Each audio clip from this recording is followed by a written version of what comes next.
One reason we love the story of the Pilgrims is because it's got a terrific ending, the first Thanksgiving.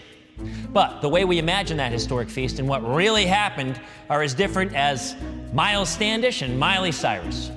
Take the menu. Did you know that one of the main dishes on the Pilgrims' table was eel?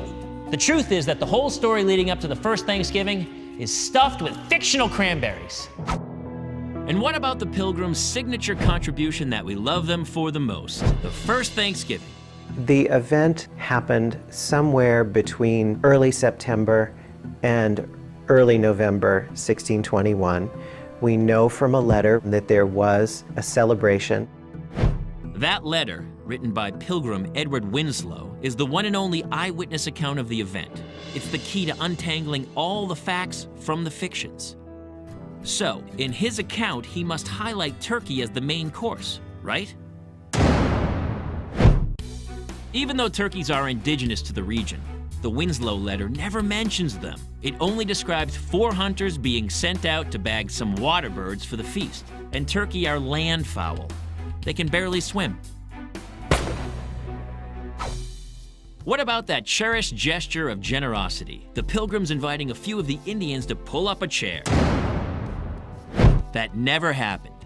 The Wampanoag simply show up in huge numbers, outnumbering the Pilgrims almost 2 to 1. A lot of the paintings and the pictures on Thanksgiving, the colonists outnumber the native people by a large amount. We know there was probably over 90 native people at that feast.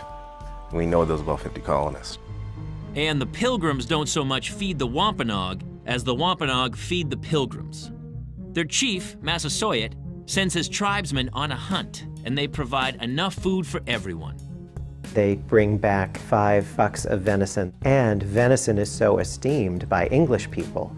To receive a gift of venison is extraordinary to them.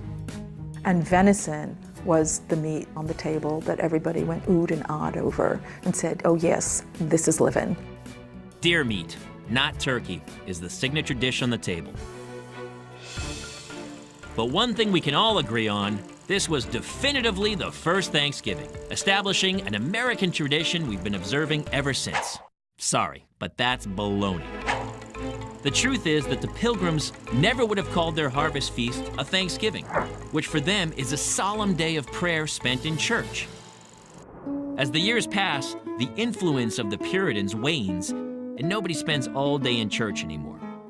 But the tradition of the harvest feast lives on in New England, and at some point, the name Thanksgiving got attached to it. Which is pretty ironic because the Puritan Thanksgiving focused on fasting, while the New England Thanksgiving is all about feasting. When Edward Winslow's letter is discovered in 1841, the New Englander who finds it decides the Pilgrims' harvest feast ought to be called the first Thanksgiving. It's not until 1864 that it even becomes a national holiday. But once we fall in love with a myth, the real story usually hasn't got a chance, even if it's better than the legend. So chew on that the next time you're chowing down at the Thanksgiving table.